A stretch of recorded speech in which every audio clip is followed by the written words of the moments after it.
নমস্কার, নিউজ প্রাইমে আপনাদের স্বাগতম। সঙ্গে রয়েছে আপনাদের সাথে এই মুহূর্তে আমরা রয়েছি কলকাতার একটি অভিজাত হোটেলে, যেখানে আজ দৈনিক বিশ্বমিত্র এবং হিন্দুস্তান ক্লাবের যৌথ উদ্যোগে এক আলোচনা সভা মডার্ন এডুকেশন এবং পারম্পরিক ভ্যালু, অর্থাৎ আধুনিক শিক্ষা এবং পরম্পরা মূল্যবোধ। মূল্যবোধ ছিল আছে থাকবে তার বাড়া কমা, শিক্ষা ছিল আছে থাকবে তার ডেভেলপমেন্ট, অর্থাৎ উন্নত তর হওয়া থেকে উন্নততম হওয়া। সঙ্গে যিনি রয়েছেন তিনি একজন অন্য পেশার মানুষ, তিনি হচ্ছেন অ্যাস্ট্রো ক্যারিয়ার কনসালটেন্ট।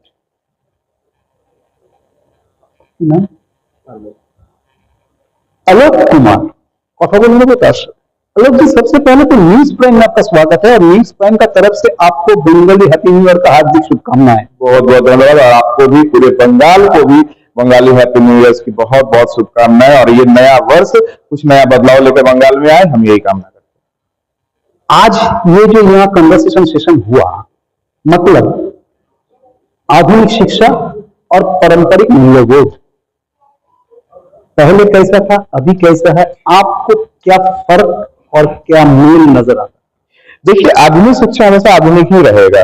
हम लोग 10 साल पहले भी आधुनिक शिक्षा को आधुनिक शिक्षा ही बोल रहे थे, आज भी आधुनिक शिक्षा बोल रहे हैं और कल भी बोलते रहेंगे।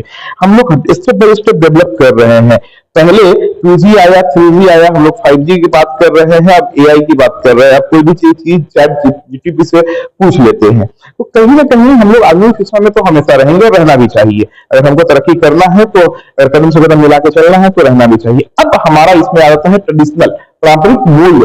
ये बहुत बड़ा विषय है और इस विषय पे हमको अपने आप को बचाना पड़ेगा, एकदम बचाना पड़ेगा। अगर हम लोगों ने ये नहीं बचाया तो ये वही मालूम चलेगी कि गाड़ी अनबैलेंस हो गई, ये वही वाली गाड़ी की स्लेटर दब जाएगी जिसमें न गियर होगा न ब्रेक होगा, चलते चलते। क्यों ऐसा मैं बोल रहा हूँ, मैं बता रहा हूँ। सिर्फ आपको खुशी कब आती है? आप भी मेहनत कर रहे हैं, हम भी मेहनत कर रहे हैं, हर व्यक्ति मेहनत कर रहा है, पैसे कमाने के लिए मेहनत कर रहा है, लेकिन उसकी मूल खुशी तब आएगी जब वो परिवार में जाएगा, परिवार एक साथ रहेगा और वो चैन से सुख से खा पाएगा और सो पाएगा।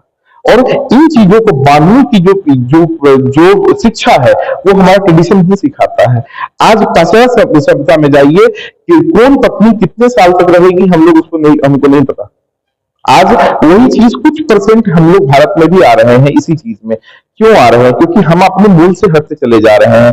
तो आधुनिक तो बनना है, 100% आधुनिक तो बनना है, लेकिन आधुनिक के साथ साथ अपने मूल को नहीं छोड़ना। इसलिए जो आज जो संगोष्ठी हुई, ये बहुत महत्वपूर्ण संगोष्ठी है और मैं चाहता हूं और मैं बहुत साधुवाद देता हूं दैनिक विश्वमित्र का और हिंदुस्तान क्लब का कि इन्होंने इतना बड़ा कदम उठाया। कहने को बड़ा छोटा है कि संगोष्ठी थी, 100 आदमी आए थे, चर्चाएं हुई थी। आप ये देखो चर्चाएं क्या हुई थी। चर्चाएं वो हुई थी जो बहुत लोग चर्चा नहीं करते। यानी कि आपका कहने का मतलब ये है कि हम लोग को ये कदापि उचित नहीं है कि विदेशियों का पूंछ को अपना टाई बनाए, ताकि जैसे वहां पर कोई पक्का नहीं होता है कि कौन कितना दिन रहेगा, यहाँ भी थोड़ा थोड़ा होने लगा है, लेकिन ये सही नहीं है। लेकिन यही से मेरा अगला सवाल है कि आज आप क्या सोचते हैं कि कैसे इसको बरकरार रखा जाए, ट्रेडिशनल वैल्यूज को अब बढ़ाया जाए? देखिए, हमारा इस ट्रेडिशन में जो सबसे बड़ा एक शास्त्र है, हमारे वेदों से लिया गया जो एक शास्त्र है ज्योतिष। और ज्योतिष को अगर हम लोग काउंसिल करेंगे, इसको जब हम लोग विस्तार करेंगे तो समझ में आ जाएगा कि काउंसिल ज्योतिष आपको संस्कार सिखा सकता है, ज्योतिष आपको तरक्की का राह दिखा सकता है, ज्योतिष आपकी पोटेंशियलिटी को दिखा सकता है कि आपके अंदर की कितनी क्षमताएं हैं और किस तरह की क्षमताएं हैं। अगर एक अच्छा ज्योतिष होगा, ज्योतिष का मतलब ये नहीं है कि कोई ज्योतिष उपाय कर देगा और आपको जो है आपको पैसे आने लगेंगे। अगर ज्योतिष उपाय करके पैसे लाएगा तो मैं 17 घंटे काम करता हूँ सर, सबसे पहले तो मैं वो उपाय मैं खुद करूंगा यार, इतना मैं घूमूंगा क्यों, यहाँ से वहां मैं क्यों करूंगा। इसलिए पैसे, नाम, शोहरत सिर्फ आपके मेहनत से आ सकता है, लेकिन आपको पता होना चाहिए। हाँ, हमको पता है कि मैं अच्छा ज्योतिष बन सकता हूँ, मैं फील्ड में मेहनत कर रहा हूँ, आज नाम भी हो रहा है, आज मेरा आप इंटरव्यू भी ले रहे हैं, कल भी 2-4 आदमी मेरा इंटरव्यू लेगा। तो कहने का मतलब सीधा एक बात है, आपको अपनी क्षमताओं के बारे में पता होना चाहिए, आपको अपने ज्ञान का नॉलेज होना चाहिए। जिस इंसान को अपने आप की गति हो गई, हम योग करते हैं, हम प्रयोग करते हैं, हम तंत्र करते हैं, भगवान की साधना करते हैं, कुछ भी क्यों करते हैं? अपने आप को जानने के लिए। लोग जी, मेरा लास्ट क्वेश्चन है, हाल ही में 22 अप्रैल को हमने अपना 26 नागरिक को खोया है पहलगांव में, एक घिनौना टेरर अटैक में, क्या कहिएगा? देखिए ये जो घिनौना अटैक हुआ और जिस ये क्यों हुआ, आप इस चीज को उसके मूल में जानने की कोशिश कीजिए। आप उनकी जो परवरिश हुई है ना, जो ये कर रहे हैं उनकी जो परवरिश हुई है ना, उसी मूल से हुई है।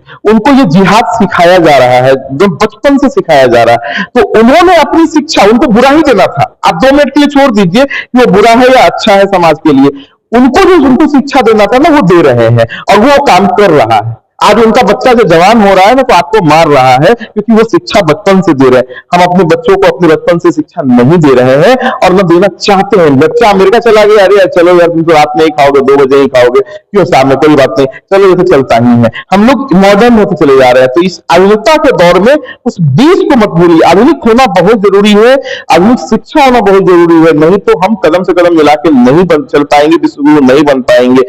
लेकिन जो हमारे बेसिक्स है ना उसको नहीं छोड़िए। कहने का मतलब आप दुनिया में किसी भी वर्ड्स को लिख लीजिए, लेकिन उसमें जो लेटर आता है ना वो ए से जेड तक का ही आता है, ए से जेड प्लस नहीं हो जाता, जेड वाई नहीं हो जाता। मेरी बात को समझ गए, वाई के बाद ही जेड आएगा। इसलिए बेसिक्स को पकड़ के रखिए। और ये जो हरकत हुई इन लोगों ने किया, ये क्यों कर रहे हैं, ये सिर्फ ये कहना चाह रहे हैं। ये देखिए मेंटलिटी को लोग पकड़ता है। ये जो घटना हुई ना घिनौना हरकत, उन्होंने बस ये देखा कि मैं मुस्लिम हिंदू को कैसे भड़काऊं, तो हिंदू का नाम लो, हिंदू को मारो तो मुस्लिम भड़क जाएगा। सिंपल एक चीज है। तो आपके साथ ही मैनिपुलेट कर रहे हैं, लेकिन अगर आप अपने बेसिस को जानिएगा तो आप उनको मैनिपुलेट कीजिएगा। बस फर्क इतना।